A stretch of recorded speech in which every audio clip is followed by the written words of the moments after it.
To jodolo e gwenge mag Nyanza owuok oko mar kwedo motegno weche mabende nogol kod jodolo mamoko ma jowetegi mawuok e gwenge mag Ukambani mane gichuno godo moluor Raila Odinga e yiero ogai mar Wiper Kalonzo Musyoka kaka jalupne, nono to ne giwacho ni gibiro dhi kuong'ogi.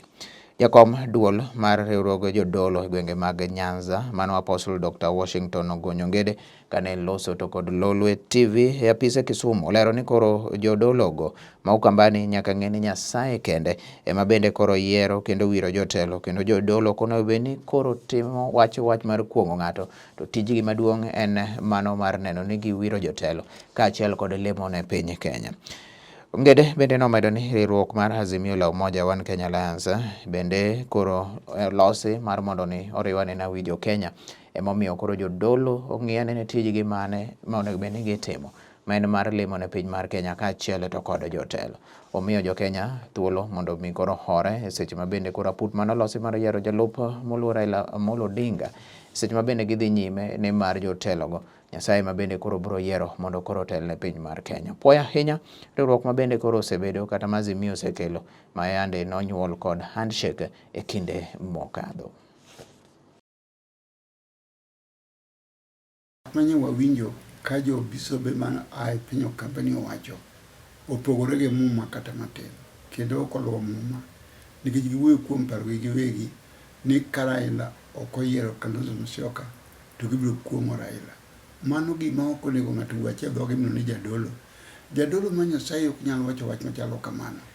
Emomiyo kuom mono ma Nyasaye wadagi gini kaka bisobe ma Nyanza ni gima nyeyo jo bisobe ma Ukambani wacho ok owinjore gi muma kendo bor gi muma.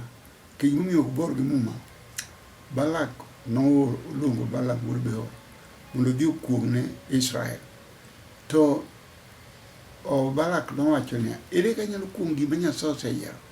Raila Odinga Nyasaye mano yiero mondo mi obed achiel kuom joma kedo ne Kenya mondo kel kwe Kenya kaeri.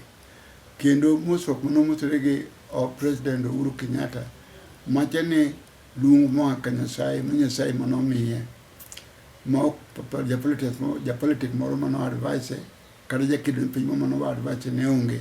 Ne ni kinde kod Nyasache to Nyasaye mane en gono emno dhi oriwe gi Uhuru Muigai Kenyatta magi chako tiyo kaachiel kata koko mane nie Kenya ka norumo. Chieng' moro Yesu ne kod jopuonjre ne, to kane en kod jopuonjre ne to jopuonjre ne gidhi e dala moro to riembgi ni ok ginyal donjo e dalano.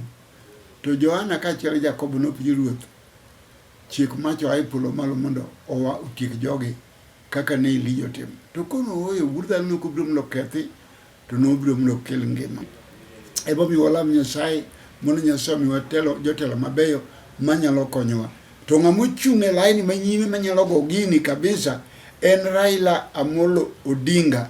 Emomiyo wariw nyalego lwedo jothurwa mondo kanyalo gol chandruogni oa e dierwa kachuth.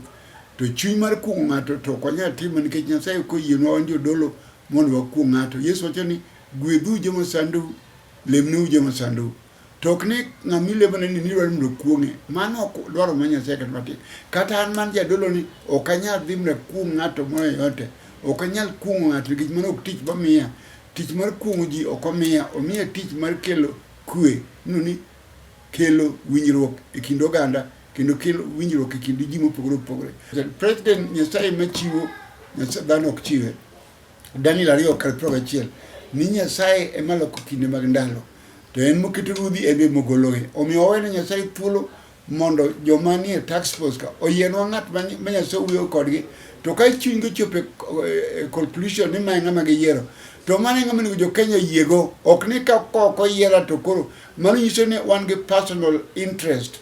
Jowadwa ok onego obed gi dwaro wigi ma ka ok otimno to timre. Wadwaro ng'ama nigi chuny mar dongo jo Kenya kaka winjo ka jo One Kenya Alliance wacho ni gin ok gidwaro gino ni leadership.